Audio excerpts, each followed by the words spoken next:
Indo British advanced pain clinic నొప్పి మాయం surgery దూరం for appointments 9155515563. Namaste, welcome to I dream inside politics with కవిత.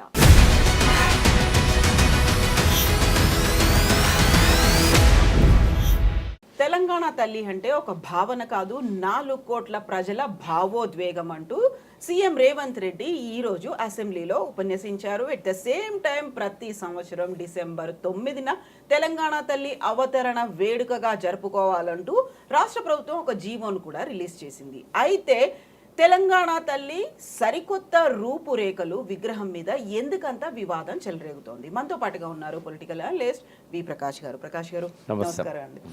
ఇప్పుడు తెలంగాణ తల్లి విగ్రహ ఆవిష్కరణ అనగానే 10 ఏళ్ల పాటు కొనసాగి, అంటే తెలంగాణ ఉద్యమం అప్పటి నుంచి కూడా ఉన్నటువంటి విగ్రహాన్ని సరికొత్త విగ్రహాన్ని కంపేర్ చేస్తూ ఎందుకని అంతలా చర్చ కొనసాగుతోంది? అంటే ప్రజల మనసుల్లో ముద్రించబడ్డ భావనలు ఏవైతే ఉంటాయో వాటిని మార్చడము ప్రజలు ఇష్టపడరు. ఇప్పుడు ఉదాహరణకు ఒక చరిత్ర ఉంది మనకు. రేవంత్ రెడ్డి గారు అధికారంలోకి వచ్చినాక జయ జయ తెలంగాణను కీరవాణి గారితో గొప్పగా పాడించాడు. చాలా గొప్పగా పాడాడు కీరవాణి, ఆ మ్యూజిక్ కూడా బాగుంది. బట్ ప్రజలు రిసీవ్ చేసుకోలేదు. ఎందుకు రిసీవ్ చేసుకోలేకపోయారు అంటే ఉద్యమ కాలంలో నరన ఒక రిధం అనేది జీర్ణించకపోయింది. దాని రాగము, దాని రిధము, అందశ్రీ అది ఇచ్చాడు ఫస్ట్. సో అదొక ఉద్వేగంతో చాలా ఎమోషనల్గా ఉంటుంది ఆ సాంగ్. ఆ సాంగ్ ప్లేస్లో కొంచెం సరళంగా కీరవాణి మ్యూజిక్ సాఫ్ట్ చేసి చేశారు. అయితే ఇప్పటికీ కూడా ఇప్పుడు వందే మాతరము ఏఆర్ రెహమాన్ కూడా మ్యూజిక్ ఇచ్చాడు. దానికి చాలా గుర్తింపు వచ్చింది దేశవ్యాప్తంగా, ప్రపంచవ్యాప్తంగా. ఏఆర్ రెహమాన్ ఆయనకు కూడా దీంతో గుర్తింపు వచ్చింది బాగా. బట్ ఎవరైనా వాడుకుంటున్నారు ఆ స్టైల్లో? అంటే ఇప్పటికీ బంకిం చంద్ర చటర్జీ రాసి గానం చేసిన ఆ వందే మాతరం ఏదైతే స్టైల్ ఉందో అదే పాడుతున్నారు. అది పాడితేనే ఒక ఉద్వేగం వస్తుంది. జనగణమన ఉంది, జాతీయ గీతం. అది స్టైల్ మారిందా? మారలే కదా. వావిలాల గోపాలకృష్ణ గారు ఉన్నప్పుడు ఒకసారి అన్నాడు, ఇట్లా పిచ్చిగా ఇట్లా మార్చి చేయకూడదు. ఒక సినిమాలో కూడా వందే మాతర గీతం తరం మారుతున్నది, స్వరం మారుతున్నది, ఆ తరం మారుతున్నది, స్వరం మారుతున్నది అని వందే మాతరం శ్రీనివాస్ గారు ఏదో పాడినట్టున్నారు. సో ఇవి మార్చకూడదమ్మా. ఇవి చరిత్రలో ఉద్యమాలలో స్థిరపడ్డాయి, తరతరాల ప్రజల మనసుల్లో చెరగని ముద్ర వేసి ఒక జ్ఞాపకాలుగా మిగిలిపోయినవి. అవి వాటిని మారిస్తే అవి జీవోల రూపంలోనే ఉంటాయి తప్ప అవి ప్రజల నాలుకల మీద అవి రావు. అవి అట్లాగే ఏదైతే ఆ జాతీయ గీతానికి, అంటే మన తెలంగాణ జాతీయ గీతానికి ఏ పరిస్థితి అయితే వచ్చిందో రేపు ఈ తెలంగాణ తల్లికి కూడా అదే పరిస్థితి వస్తుంది. ఇప్పుడు ప్రజలు అక్కడ చాలా గ్రామాలలో కిరీటంతో ఉన్న పాత విగ్రహాలే ఉన్నాయి. దాదాపు సగం తెలంగాణ గ్రామాల్లో ఉంటాయి. అవి ఎవరు టీఆర్ఎస్ పెట్టిన విగ్రహాలు కాదు. చాలా వరకు ఎక్కడికక్కడ యూత్ డబ్బులు వేసుకొని, చందాలు వేసుకొని కట్టుకున్నాయి. అవి మా అందరికి అందుబాటులో ఉండాలని చెప్పి రేట్ ఫిక్స్ చేశారు అప్పుడు కేసీఆర్ గారు. పసనూరు దయాకర్ గారికే ఆర్డర్ ఇవ్వండి, 42,000 కంటే ఎక్కువ ఉండకూడదని దయాకర్కు చెప్పాడు. ఎందుకంటే ఇంట్లో నువ్వు లాభం చూడకు, నీ శ్రమ ఎంత ఉంటుందో అంత తీసుకో అని చెప్తే 42,000 ఫిక్స్ చేశారు అప్పుడు. అది ఆ 42,000 కొంతమంది ఎక్కువ హైట్ పెట్టాలని, మ్యాక్సిమం 1 lakh కంటే ఎక్కువ ఖర్చు పెట్టకండి వీటి మీద అని కూడా చెప్పాడు. చెప్పి అప్పుడు అట్లా అందరూ కార్యకర్తలు, టీఆర్ఎస్ కార్యకర్తలు, కింది స్థాయి గ్రామాలలో ఉండే సర్పంచ్లు ఇట్లాంటి వాళ్ళంతా చేసుకున్నారు. ఎక్కడ కూడా పార్టీ తరఫున అఫీషియల్గా రూపాయి ఇచ్చింది లేదు. మరి వాళ్ళ అంటే కేవలం టీఆర్ఎస్ కార్యకర్తలే కాక జేఏసీకి సంబంధించిన వాళ్ళు కూడా చాలా దిక్కులో పెట్టుకున్నారు. జేఏసీలో అన్ని సబ్బండ వర్గాలు ఉన్నాయి కాబట్టి వాటిని ఆ రూపాన్ని మార్చాలనడం వల్ల అది ప్రజల మనసుల్లో మళ్ళీ ముద్రించబడదు. అది ఇప్పుడు బయట పెట్టవచ్చు ఇట్లాంటి విగ్రహాలను, కానీ క్లాష్ వస్తుంది అక్కడ. ఆ విగ్రహం ఉంటుంది, ఈ విగ్రహం ఉంటుంది. ఎవరి విగ్రహానికి దండేస్తారు, ఎవరిని ఎక్కువగా అంటే మనసులో ఒకసారి ఒక దేవతా రూపంగా తెలంగాణ తల్లి ఉన్న తర్వాత మళ్ళీ దీని దగ్గరికి పోయి వాళ్ళు చేస్తారా, ప్రే చేస్తారా, లేకుంటే నివాళులు అర్పిస్తారా, జయ జయ తెలంగాణ పాట ఇక్కడ పోయి పాడతారా? రెండవది ఏంటంటే తెలంగాణ తల్లి అని చెప్పడానికి ఇందాక అసెంబ్లీలో కూడా రేవంత్ రెడ్డి గారు ముఖ్యమంత్రి హోదాలో ప్రకటన చేసినప్పుడు నేను చూశాను. తెలంగాణ అస్తిత్వ ప్రతీక అన్నాడు. రేవంత్ రెడ్డి గారు నేను అడుగుతున్నా, అందులో తెలంగాణ అస్తిత్వ ప్రతీకగా ఏమున్నది? కింద నుంచి చూద్దాం మనం. కింద పిడికిళ్ళు ఉన్నాయి. పిడికిళ్ళు చాలా ఉద్యమాలలో ఉంటాయి. దాని సింబల్కు ఎక్కువ పాపులర్ చేసింది పీడిఎస్యు. బిగించిన పిడికిలి పీడిఎస్ చిహ్నము అని ఒక పెద్ద పాట ఉంది. అంటే ఆ పిడికిలి చిహ్నాన్ని వాళ్ళు పాపులర్ చేశారు. కమ్యూనిస్టులు పిడికిల్ని ఓన్ చేసుకుంటారు. తెలంగాణ వాదులు కూడా పిడికిలు ఎత్తారు. ఉద్యమానికి అది ఒక సంకేతం. అది భారతదేశంలో అన్ని రాష్ట్రాల్లో కూడా పిడికిలి అనేది ఉద్యమానికి సంకేతం. తెలంగాణ ప్రత్యేకత ఏమున్నది? బ్లూ కలర్లో పెట్టారు, కృష్ణా గోదావరి జిల్లాలో అని. అన్ని నదులు బ్లూ కలర్ ఉంటాయి. అన్ని రాష్ట్రాల్లో బ్లూ కలర్ని ప్రతీకగా వాడతారు. నీకు ఏం ప్రతీక ఏది? తర్వాత చీరే, పచ్చడి గ్రీన్ కలర్ చీర. ఎవరైనా సస్యశ్యామలంగా ఉండాలనుకుంటారు. సరే, అక్కడ పింక్ ఉండొచ్చు, రెడ్ ఉండొచ్చు, ఇప్పుడు గ్రీన్ పెట్టవచ్చు. అందులో ప్రత్యేకత ఏం లేదు. ఆ తెలంగాణ ప్రత్యేకత అస్సలే కాదు. జరీ అంచు కానీ ఇది కానీ. తర్వాత ఆమె చేతుల్లో ఉండాల్సినవి ఒకటేమో ఈ సజ్జలు కానీ, తర్వాత జొన్నలు కానీ, వరి కానీ, ఇవి అన్ని రాష్ట్రాల్లో పండుతాయి. మహారాష్ట్రలో ఇంకెక్కువ పండుతాయి మనకంటే. మరి దేని ప్రతీక అది? అంటే తెలంగాణకు ప్రత్యేకంగా ఏదన్నా ఉందా? కేవలం తెలంగాణ ప్రత్యేకత బతుకమ్మలో వచ్చేది. ఆ బతుకమ్మ తీసేశారు. ఎందుకు అంటే తల్లికి 2 చేతులే పెడతారు. ఒకటి వాళ్ళ పార్టీ గుర్తు ఇట్లా హస్తమని పెట్టారు. మీద భిన్నాభిప్రాయాలు ఉంటాయి. అంటే ఆశీర్వదించేటప్పుడు కూడా ఇట్లనే పెడతారు. ఆశీర్వదిస్తాను తల్లి అని అంటారు. ఇప్పుడు ఆ ఒక్క ప్లేస్లో కనుక బతుకమ్మను పెట్టి ఉంటే అట్లే ఒక చేతిలో బతుకమ్మ, ఒక చేతిలో ఇవి, డెఫినెట్గా తెలంగాణ అస్తిత్వ ప్రతీకగా ఉండేది. కిరీటం లేకపోయినా కూడా పెద్దగా క్రిటిసైజ్ చేసేవాళ్ళు కాదు. బట్ ఆ బతుకమ్మను తీసేశారు. ఆ ఒంటి మీద ఉన్న నగలు లేటెస్ట్ నగలు అవి. కేసీఆర్ గారి మనసులో ఉన్న అప్పటి తెలంగాణ తల్లి విగ్రహానికి ఆయన పెట్టింది ఏంటంటే వెనకటి రోజులలో కంటెతో పాటు ఇది ఉంది కదా మన గొలుసు, అది లాంగ్ చైన్ పాత పద్ధతి అది. తర్వాత సరే కంటె మంచిదే, కంటె ఒక్క మన దగ్గరనే పెట్టుకుంటారా? ఏ గ్రామీణ ప్రాంతానికి పోయినా కూడా అది ప్రిమిటివ్ సమాజం నుంచి ఈ మోడర్న్ సమాజానికి మారుతున్న క్రమంలో అప్పుడు అందరికీ కంటెలే ఉండేది. దాన్ని ఇప్పుడు చోకర్గా మార్చుకున్నారు. అంటే ఈ చెవులకు దుద్దులు కానీ ఏది కానీ ఇది ప్రత్యేకంగా తెలంగాణలోనే ఉండే లక్షణం కాదు అనేది నేను చెప్పదలుచుకున్నా. అంటే తెలంగాణ అస్తిత్వ ప్రతీక అని చెప్పడానికి ఏ ఆధారం లేదు ఆడ. అది ఏ రాష్ట్రంలో ఈ బొమ్మను పెడితే ఆ రాష్ట్రం తల్లి అయిపోతుంది ఆమె, అంతే కదా. తర్వాత ఒక తల్లి విగ్రహానికి ఉద్యమానికి పోయే విధంగా ఉన్న కొంగు నడుముకు చుట్టడం ఎందుకు? ఇప్పుడు కొంగు నడుముకు చుట్టమే చెల్లమ్మ కొడవళ్ళు చేపట్టవే అనే ఒక పాట ఉంది. ఈ కొంగు నడుముకి ఎందుకు చుట్టాలి? అంటే ఉద్యమానికి పోతుందా తెలంగాణ తల్లి? ఆల్రెడీ ఉద్యమ ప్రేరణగా నిలిచింది, ఉద్వేగంగా ఉన్న వాళ్ళకు ఒక ఆదర్శంగా, ఒక భావనగా నిలిచింది. ఆమెకు ఎందుకు కొంగు నడుము చుట్టాలి? సో మన ఇంట్లో ఉన్నటువంటి తల్లి చెల్లి లాగా మన పక్కింటి వాళ్ళు ఉన్నట్టుగా, ఎవరైతే పొలం పనులకు వెళ్తుంటారో వాళ్ళకు ఉన్నట్టుగా అలా కొంగు చుట్టినట్టుగా ఉంది అనేటువంటి. అంటే పొలాలలో పోయినప్పుడు గోసి పెట్టుకోవడము, నాటేసేటప్పుడు చీరే బురదలో ఉంటుందని చెప్పేసి పైకి మలిచి గోసి పెడతారు. మరి తెలంగాణ తల్లికి గోసి లేదు కదా. కొంగు నడుము చుట్టినప్పుడు గోసి ఉండాలి. అంటే ఇవన్నీ ఏమంటారంటే కోతిని చేయబోతే ఇంకేదో, అదే ఏదో చేయబోతే కోతి అయిందని అంటారు, హనుమంతుని చేయబోతే కోతి అయిందని అంటారు. అంటే కేసీఆర్ గారు హార్ష్గా కామెంట్ చేశారు, మూర్ఖపు ఆలోచన అని. సరే, అది ఆయనకు ఆ స్థాయిలో ఆయన అట్లా అనడం తప్పేం లేదు. బట్ నేనైతే ఒక ఉద్యమకారునిగా ఈ విగ్రహాన్ని నేను యాక్సెప్ట్ చేయనమ్మా. ఇది ఎప్పటికీ కూడా తెలంగాణ అస్తిత్వ ప్రతీకగా ప్రజల మనసుల్లో మిగిలదు. రేపు అంటే కేసీఆర్ గారు ఒకవేళ ఆనాటి తెలంగాణ తల్లి రూపాన్ని అఫీషియల్గా జీవో రూపంలో విడుదల చేసి ఉంటే, జారీ చేసి ఉంటే ఇవాళ ఈ పరిస్థితి రాకపోయేది. ఎందుకంటే ఒక అధికారిక చిహ్నంగా ఒక్కసారి రిలీజ్ అయిన తర్వాత దాన్ని మార్చాలంటే కొన్ని ఇబ్బందులు ఉంటాయి, కోర్టులు కూడా రిస్క్లోకి వస్తాయి. రెండవది ఏంటంటే అంటే తెలంగాణ జాతీయ గీతాన్ని కూడా కేసీఆర్ గారు ఆ రోజే గుర్తించి ఉంటే అది కూడా బాగుండేది. అప్పుడు ఏమైందంటే కొంచెం అందశ్రీ గారు రాసిన పాట చాలా పెద్దగా ఉంటుంది, దాన్ని సింప్లిఫై చేశాడు కేసీఆర్. ఇది తప్పేం కాదు, ఎందుకంటే వందే మాతరం గీతం కూడా ఆనందమఠం నవలలో బంకించంద్ర చటర్జీ చాలా పెద్దగా రాశాడు ఆయన. ఎక్కువ చరణాలతో ఉంది, ఎక్కువ సంస్కృతంలో ఉంటుంది. అది సరళంగా లేదు, పాడుకోవడానికి కుదరదు అని చెప్పి ఆనాటి తిలక్ లాంటి వాళ్ళు దాన్ని సింప్లిఫై చేసి చేశారు. కేసీఆర్ గారు కూడా అట్లనే చేశారు. తర్వాత సింప్లిఫై చేసిన దానిలో కూడా కొన్ని పదాలను కేసీఆర్ గారు మార్చారు. సిరి వెలుగులు విరజిమ్మే సింగరేణి బంగారం అనువనున్న నీతనుకు సింగారం అనేది ఏదైతే ఉన్నాయో ఇవి కొన్ని కేసీఆర్ గారు చేర్చిన పదాలు ఉన్నాయి. కేసీఆర్ గారు చేర్చిన పదాలు అందశ్రీకి ఇష్టం లేదు, అందశ్రీ పూర్తి పాట కేసీఆర్కి ఇష్టం లేదు.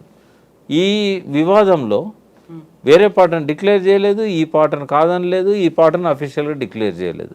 10 ఏళ్ళు గడిచిపోయినాయి.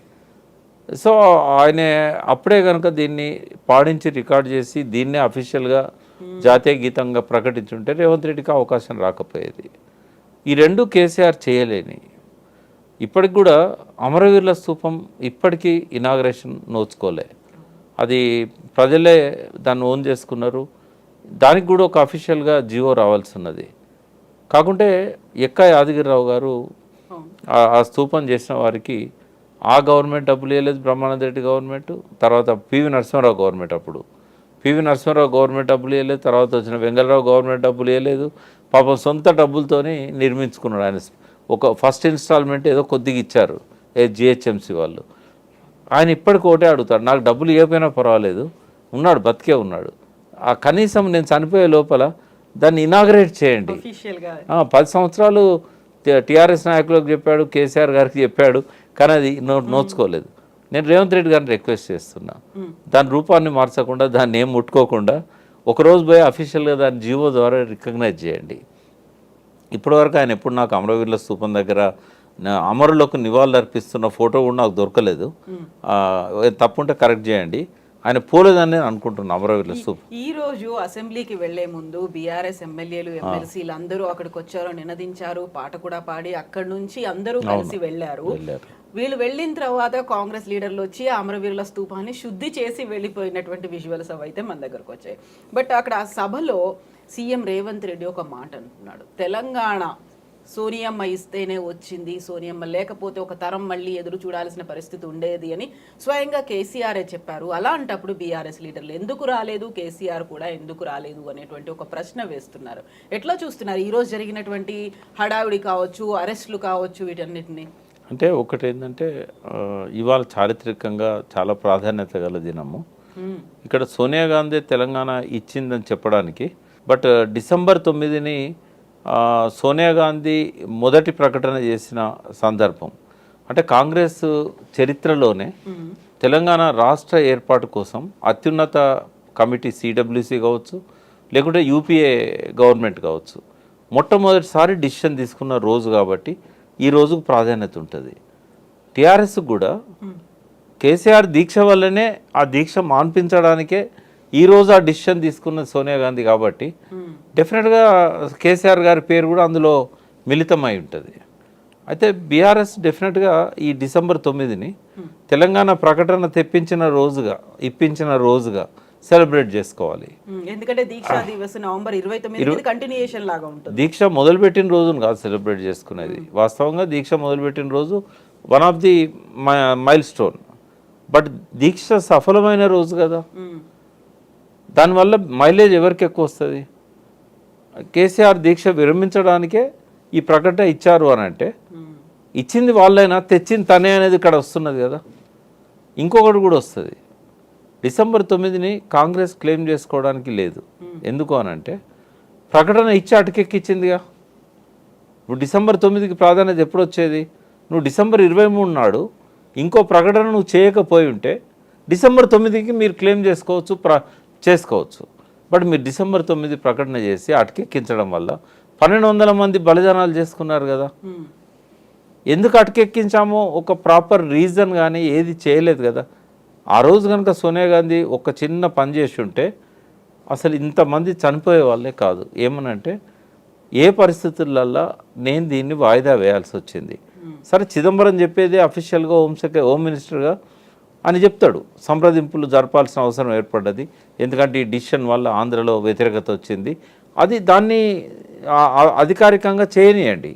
బట్ సోనియా గాంధీ తెలంగాణకు వచ్చి ఉద్యమ నాయకులను, కార్యకర్తలని, కాంగ్రెస్ నాయకులను అందరిని పిలుచుకొని ఆన్ ది రికార్డు కావచ్చు, ఆఫ్ ది రికార్డు కావచ్చు, లగడపాటి వీళ్ళంతా కూడా రాజీనామా చేస్తే నా గవర్నమెంట్ కూలిపోతుంది, నా గవర్నమెంట్ కూలిపోయాక నేను ఇచ్చిన నిర్ణయాన్ని అమలు చేయలేను, కాబట్టి నా నిర్ణయాన్ని అమలు చేయాలంటే నాకు ఒక అనువైన సమయం రావాలి, నా ప్రభుత్వాన్ని కాపాడుకోవాలి కదా, ముందు మీకు ఇచ్చిన ఈ అమలు చేయాలంటే ఇది అర్థం చేయించుంటే ఎవరు ఆవేశంతో ఎమోషనల్ అయ్యి సోనియా గాంధీని తిడుతూ లెటర్స్ పెట్టేవాళ్ళు కాదు, కాంగ్రెస్ను తప్పుపట్టేవాళ్ళు కాదు. ఈ కాలయాపన కోసమే నేను ఈ శ్రీకృష్ణ కమిటీ వేశాను.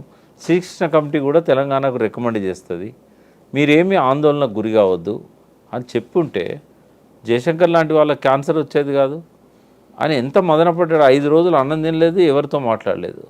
ఎప్పుడైతే డిసెంబర్ 23 ప్రకటన వచ్చిందో, అంటే ఆయన చేతులతో రాసిన ప్రకటన డిసెంబర్ 9. అంటే విపరీతమైన మానసిక ఒత్తిడి గురై ఆ స్ట్రెస్ వల్ల ఆయన క్యాన్సర్ వచ్చింది. అంటే ఇట్లాంటి అన్ని అనర్థాలు జరిగాయే కాదు. మరి ఈ తప్పు కూడా సోనియా గాంధీ మోయాలి కదా, 1200 మంది బలిదానాలకు తనే కారణం కదా. ఆ మాటకు వస్తే కాంగ్రెస్ క్రియేట్ చేయాలనుకుంటే 56 నుంచి ఇప్పటిదాకా కాంగ్రెస్ ఏం చేసింది అనేది కూడా చర్చనీయాంశం అవుతుంది. అందుకని తెలంగాణ ప్రజలు కూడా కేసీఆర్ని ఎందుకు ముఖ్యమంత్రిగా ఫస్ట్ టర్మ్ గెలిపించారంటే కాంగ్రెస్ వెనకాల చాలా చరిత్ర ఉంది, అదంతా తెలంగాణ వ్యతిరేక చరిత్ర కాబట్టే వాళ్ళు ఆ క్రెడిట్ ఆమెకి ఇవ్వలేదు, ఆ క్రెడిట్ కేసీఆర్కి ఇచ్చారు. అయితే ఇప్పుడు ఏంటంటే ఇవాళ ఈ పరిణామాలన్నీ కూడా కొన్ని అయితే నాకు నచ్చలేదమ్మా. నంబర్ 1 ఏంటంటే ఇటువంటి ఒక మంచి చారిత్రక దినం, మంచి అకేషన్, ఈరోజు టీషర్ట్స్ వేసుకొని వాటి మీద అదాని రేవంత్ రెడ్డి బొమ్మలు పెట్టుకొని పోవాల్సిన అవసరం లేకుండే. అది ఇష్యూయే. అదాని రేవంత్ రెడ్డి స్నేహం అనేది తెలంగాణకు మంచిది కాదనేది ఏదైతే ఎక్స్పోజ్ చేయాలనుకున్నారో బీఆర్ఎస్ 100% అది చేయాల్సిందే. కానీ ఈ అకేషన్ ఎంచుకోవడం అనేది కరెక్ట్ కాదు.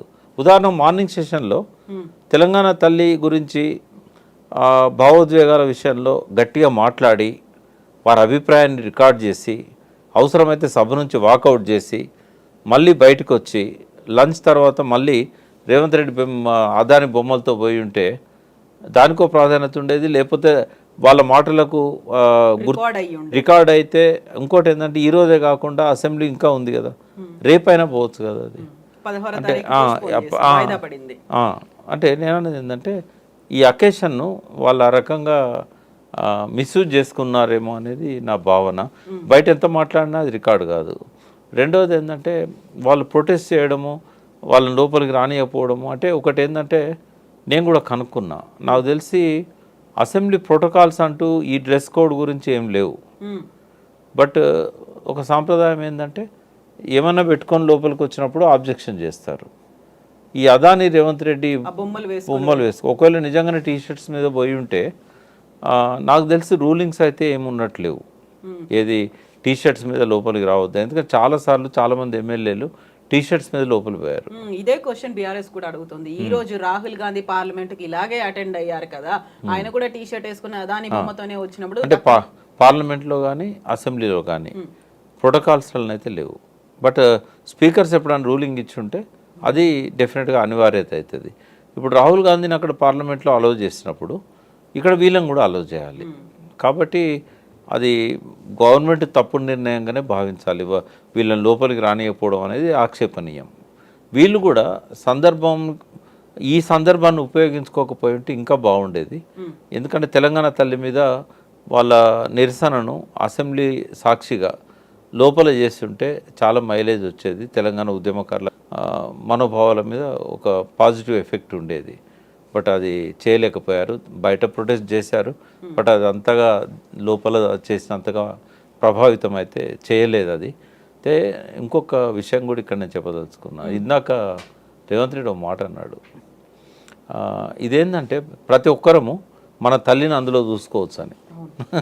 బయట ఒక అతను మాట్లాడుతుంటే విన్నా నేను, రేవంత్ రెడ్డి బిడ్డ, రేవంత్ రెడ్డి మనవడు వాళ్ళ తల్లులను అందులో చూసుకుంటారేమో కానీ తెలంగాణ ప్రజలు ఎవరు వాళ్ళ తల్లులను అందులో చూసుకోరు అని చెప్పి. అంటే ఒక విమర్శ కూడా బీఆర్ఎస్ వర్గాల నుంచి వచ్చింది. ఆ విగ్రహాలు రేవంత్ రెడ్డి డాటర్ లాగా ఉన్నాయి అనేది పక్కన ఫోటోలు కూడా పెట్టి ట్రోల్ చేశారు. అంటే ఎందుకు ఇట్లాంటి రూపం వచ్చింది అనేది ఒకటి. సెకండ్ ఏంటంటే రెండు చేసింది గంగాధరే. అవును. First professor Gangadhar. సరే ఆయన ప్రతిభను గుర్తించి ఒక ఇన్ఛార్జ్ వీసీగా పెట్టారు. రేపు ఆయనే కన్ఫర్మ్ అవుతాడేమో, ఎందుకంటే ఆ సెర్చ్ కమిటీ ఇంకా రిపోర్ట్ ఇవ్వలేదు. అయితే సెర్చ్ కమిటీ రిపోర్ట్ ఇచ్చే వరకు ఆయనను పెట్టారు. గొప్ప చిత్రకారుడు అందులో ఏం అనుమానం లేదు. బట్ ఫస్ట్ క్యాలెండర్ కూడా ఆయన వేసిందే. ఇక్కడ ఇంకొక అంశం ఏంటంటే ఆ రోజు గంగాధర్ సాక్ష్యం ఎంతోమంది మేధావులతోని డిస్కస్ చేసి ఆ రూపాన్ని కేసీఆర్ గారు ఫైనల్ చేశారు. అది కేవలం కేసీఆర్ మనసులోంచి వచ్చిన రూపం కాదు. అది ఆ రోజు డిస్కషన్లో పార్టిసిపేట్ చేసిన వాళ్ళల్లో చాలామంది బీఆర్ఎస్కు సంబంధం లేని వాళ్ళు, ఇంటలెక్చువల్స్ ఉన్నారు, కవులు ఉన్నారు. వాళ్ళు ఎవరు టీఆర్ఎస్ కాదు, తెలంగాణ కోరుకున్న వాళ్ళు. బట్ వాళ్ళందరి సమక్షంలో కొన్ని సజెషన్లు కేసీఆర్ ఇచ్చాడు. ఇంకోటి, దేవతలాగా కిరీటం పెట్టాలనేది కూడా భరతమాత విగ్రహంలో కిరీటం ఉంది. రాజా రవివర్మ దేవతలంటే ఇట్లాగే ఉంటారని చెప్పి మనకు చూపెట్టాడు. ఆయన చిత్రాలన్నింటిలో కిరీటం ఉంటుంది. కాబట్టి తెలంగాణ తల్లి అంటే ఒక దైవ భక్తి, ఒక ఆరాధనా భావం, ఈ తల్లికి అన్యాయం జరిగిందనే ఒక భావోద్వేగం, అది రావడానికి అది పెట్టారు. అది అయితే దాన్ని తీసేసి ఒక సాధారణ తెలంగాణ తల్లిగా పెట్టాలనుకున్నప్పుడు ఆ భావన రాదు. సామాన్యులు కనెక్ట్ చేసుకోవట్లేదా, ఇది మాకు ప్రతిబింబంగా కనిపిస్తోంది అనే భావన రావట్లేదా? ఎందుకంటే ఈరోజు సభలో ఎమ్మెల్యే కూనంనేని అదే మాట అన్నారు. అవి అభయహస్తం కాదు, ఆశీస్సులు ఇస్తున్నట్టుగా ఉంది, రిప్రజెంట్ చేస్తోంది సామాన్య మహిళని, ఒక తల్లిని రిప్రజెంట్ చేసేలా ఉంది విగ్రహం అనే మాట. అంటే సాధారణ ప్రజలు ఏంటంటే దాన్ని రిసీవ్ చేసుకుంటారా లేదా అనే దానికంటే వాళ్ళ మనసుల్లో ఇప్పుడు కళ్ళు మూసుకుంటే గుర్తొచ్చేది పాత విగ్రహమే. ఒకవేళ వాళ్ళు కూడా ఓన్ చేసుకున్నటువంటి విగ్రహాన్ని అధికారిక అంటే స్వేచ్ఛ ఉంది ముఖ్యమంత్రి గారికి, రాష్ట్ర క్యాబినెట్కి 100% వాళ్ళు ఎటువంటి విగ్రహాన్ని అయినా వాళ్ళు ప్రకటించవచ్చు. కానీ గతంలో ప్రజల మనసుల్లో ఉన్నదాన్ని మార్చడం అంత ఈజీ కాదు. ఒకవేళ రేపు ఇది అంటే ఉన్న వాటిని అయితే తొలగించలేరు కదా. కాకుంటే కేటీఆర్ ఒక మాట అయితే అన్నారు, ఇప్పుడు మీరు రాహుల్ గాంధీ తండ్రి రాజీవ్ గాంధీ విగ్రహాన్ని అయితే అక్కడ పెడుతున్నారు, ఆ విగ్రహం కాదు మేము కోరుకుంది, మేము తెలంగాణ తల్లి విగ్రహం అనుకున్నాం, మేము వచ్చిన తర్వాత ఆ విగ్రహాన్ని తొలగించి ఖచ్చితంగా మేము అనుకున్న తెలంగాణ తల్లి విగ్రహాన్ని అక్కడ ఏర్పాటు చేస్తామని. మళ్ళీ బీఆర్ఎస్ ప్రభుత్వం వచ్చిన తర్వాత ఈ విగ్రహం పోతుంది, మళ్ళీ పాత విగ్రహమే వస్తుంది అనేటువంటి, ఏ ప్రభుత్వం వచ్చినా ఇలాంటి మార్పులు అనేవి ఉంటాయి. అది ఎమోషనల్గా కోపంతో అన్నాడు. ఒక విగ్రహాన్ని పెట్టిన తర్వాత తీసేయడం కరెక్ట్ కాదు. నేను అడిగాను కేసీఆర్ గారిని, కాసు బ్రహ్మానంద రెడ్డి విగ్రహం ఎందుకు ఉండాలి ఇక్కడ, తర్వాత ట్యాంక్ బండ్ మీద ఉన్న కొన్ని విగ్రహాలు మనకు అవసరమా, వాటిని జాగ్రత్తగా మనం బాక్స్లో పెట్టి డ్యామేజ్ కాకుండా అమరావతికి పంపిద్దాము, కొంచెం టైం తీసుకుందామని అన్నాడు. అంటే ఎంత టైం కావాలి అన్నాను. అంటే ఇక్కడ లా అండ్ ఆర్డర్ ఇష్యూస్ వస్తాయి, గవర్నర్ చేతిలో ఉంది, ఈ తెలంగాణ 10 ఏళ్ళు టర్మ్ అయిపోయిన తర్వాత నెక్స్ట్ మనం ఆ పని చేద్దామని అన్నాడు. అంటే మనస్ఫూర్తిగా అన్నాడు ఆయన, ఏదో నన్ను మరిపించడానికి అనలేదు ఆయన. ఈ 10 ఏళ్ళ టైం ఏదైతుందో ఉమ్మడి రాజధాని, సరే వాళ్ళు ఇక్కడ సెక్రటరియట్ లేపుకొని పోయినా కూడా సందర్భం వచ్చింది కాబట్టి చెప్తున్నా, సెక్రటేరియట్ వెంటనే తిరిగి కట్టాలనే ఆలోచన ఎందుకు వచ్చింది అనేది అంటే ఆయన చెప్పలేదు నాకు. నా మనసులో ఉన్న అభిప్రాయం ఏంటంటే మళ్ళీ జగన్ వచ్చి ఎక్కడ ఆక్యుపై చేస్తాడు, చంద్రబాబు ఖాళీ చేసిపోయాడు జే బ్లాక్, జగన్ ఏమో ఇక్కడే ఉండి పరిపాలన చేయాలనుకున్నాడు. మళ్ళీ ఆఫీసును జే బ్లాక్ షిఫ్ట్ చేస్తే ఇంకా 10 ఏళ్ళ దాకా ఆయన ఇక్కడే తిష్ట వేస్తాడు. అది కూడా ఒక ఇంపార్టెంట్ థింగ్. కాకపోతే కేసీఆర్ ఎప్పుడు తను చేయాలనుకున్న దాన్ని సూటిగా చెప్పాడు, ఆయన వాస్తు మీదకి డైవర్ట్ చేశాడు. అది అట్లాగే సెక్రటేరియట్ కానీ ఏవైనా కూడా ఆయన ఈ 10 ఏళ్ల పాటు కాలపరిమితి ఉన్నది కాబట్టి ఆయన ఈ విగ్రహాలను పంపించలేదు. అయితే ఇక్కడ రాజీవ్ గాంధీ విగ్రహాన్ని కూడా తీయాల్సిన అవసరం లేదు.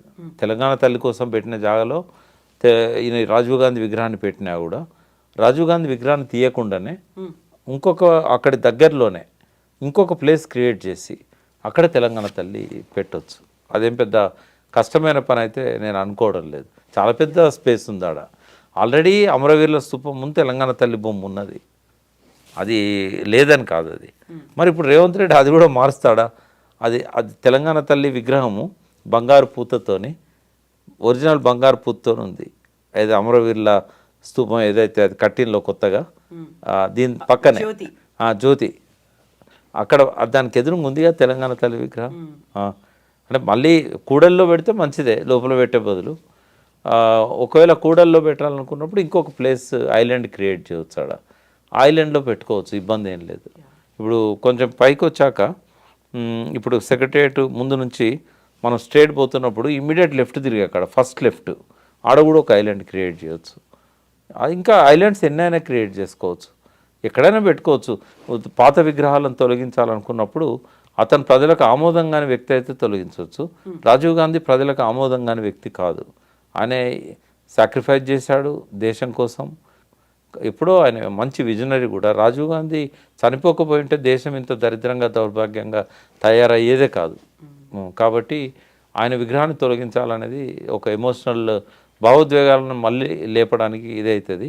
5 ఏళ్ళు ఇప్పుడు కాంగ్రెస్ పరిపాలన తర్వాత కాంగ్రెస్ క్యాడర్ కూడా బాగా పెరుగుతారు, కాంగ్రెస్ ప్రజాప్రతినిధులు కూడా బాగా పెరుగుతారు. వాళ్ళ మనోభావాలను ఎందుకు గాయపరచాలి? అటువంటి మాటలు కూడా అనాల్సిన అవసరం లేదు ఇప్పుడు. కాబట్టి సంయమనం పాటించాలి అపోజిషన్ లీడర్స్ కూడా. ఎస్ అండి, thank you so much Prakash garu. Thank you.